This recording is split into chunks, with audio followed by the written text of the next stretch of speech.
My name is Grant Flynn. I'm a visiting assistant professor of New Testament at Wheaton College.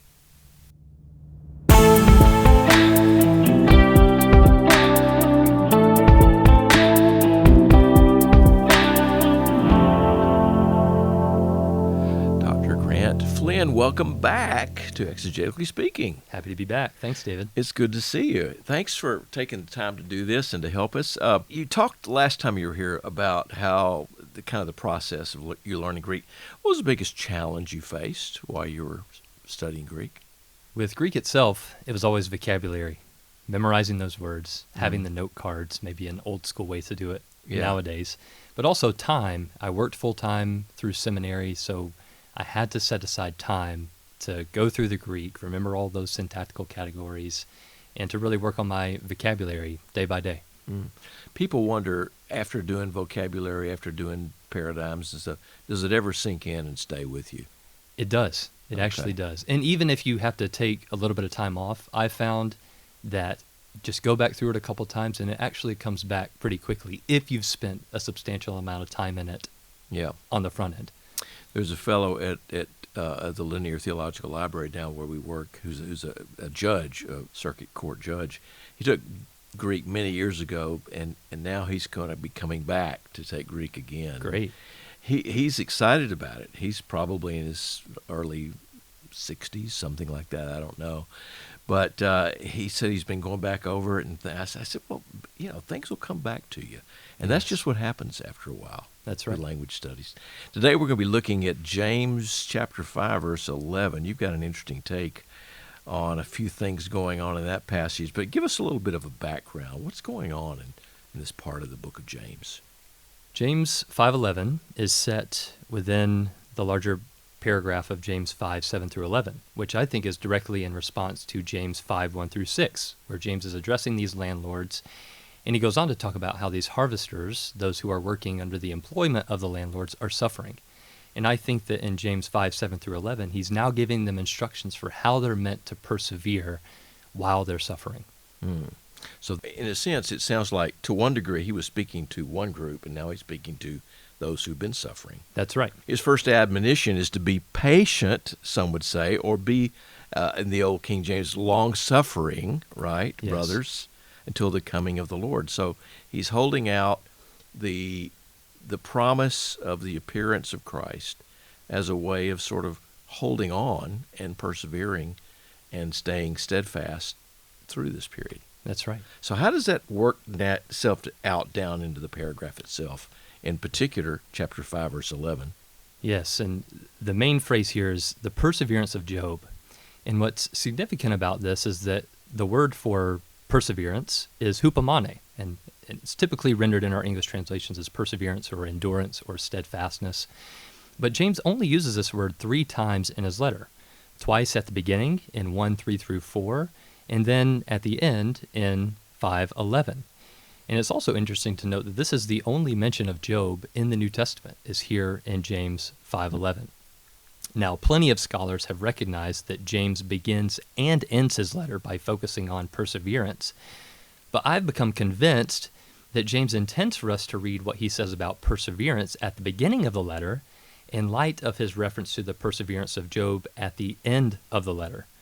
But in order to understand what James has in mind, we need to take a quick detour to the book of Job. So in the prologue of Job 1 through 2, the narrator establishes 2 main facts. The first concerns Job's character. The narrator describes Job as blameless and upright, one who feared God and turned away from evil. And this is not so much a statement about Job's actions as it is a statement about who Job is. And even God affirms this evaluation of Job at the beginning of the book. And this is the narrator's way of piling up evidence of Job's virtuous character ahead of the dialogue cycles that are coming. The second fact concerns Job's speech. Satan identifies Job's speech as the means by which he might prove that Job does not truly trust God.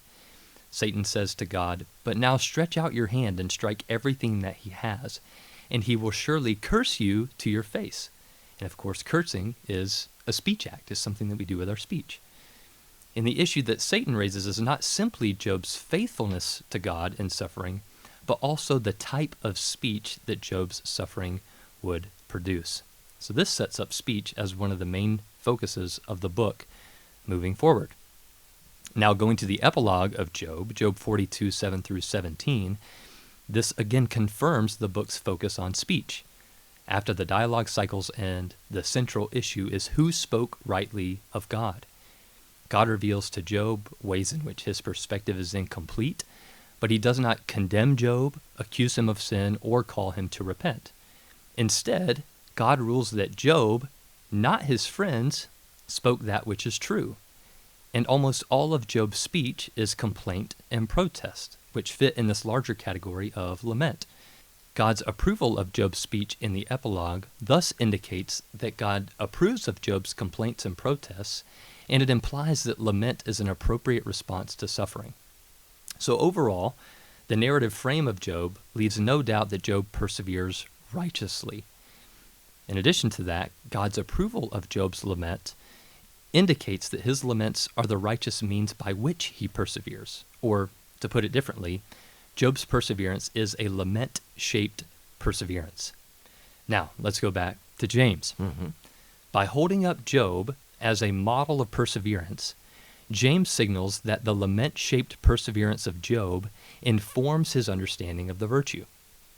Accordingly, perseverance for James is not a passive, fatalistic submission to trials, but it's this active, lamenting, faith-filled fortitude that holds God to his promises, cries out amid suffering, and eagerly awaits the coming of the Lord. If we now go back to James 1, 2 through 4, and reread the beginning of the letter with this thick description of perseverance in mind, it helps us see that when James says, consider it pasan karan, translated woodenly as all joy, he does not mean that joy is the only legitimate response to trials. Rather, all joy has the sense, I think, of pure joy, connoting quality rather than exclusivity, meaning that trials are an occasion for sincere joy, but are not the only appropriate response to trials. So, with the whole letter in view, James's opening exhortation does not imply that joy is a sufficient response to trials by itself, or that joy is incompatible with lament. Rather, James's point is that joy is the proper response to the divinely designed maturing and perfecting effects of trials, while lament is the proper response to the trials themselves and the suffering they inflict. Interesting. I don't think I've ever heard it put exactly that way.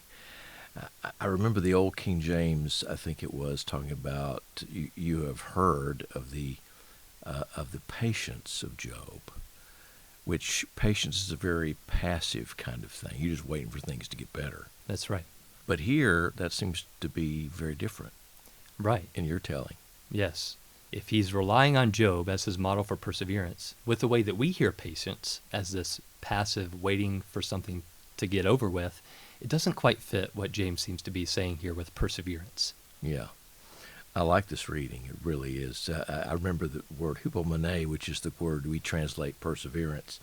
And it was on my vocabulary card. I had hupomone on one side and then endurance on the other side. Yes.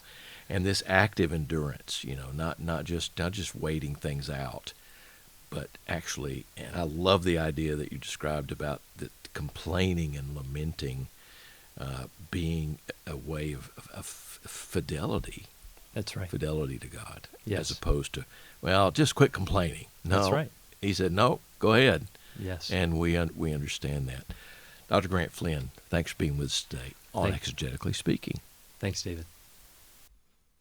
Hey, it's great to meet Grant Flynn today. I've not met him, heard of him, and I'm grateful that he came along to help us read the book of James just a little bit better. Really some interesting stuff that he was sharing with today. If you're interested in studying biblical languages, there's no better place than Wheaton College. We'd encourage you to go to the website. Go to wheaton.edu and look for modern and classical languages. That's the way you get started. You can do that at the undergraduate level or at the graduate level at Wheaton College. It's a fantastic place. Some great people are teaching here. I want you to subscribe to this podcast every week. It's just 7 to 10 minutes. That's all we ask. We Love to have you as a part of this on a regular basis. Be sure to tell a friend. I want to say hello to our friends in South Africa who are listening to this podcast. We hear from you from time to time, and we're really grateful. Please keep listening. And again, share it with other countries there on the wonderful continent of Africa. Until next time, thanks for listening.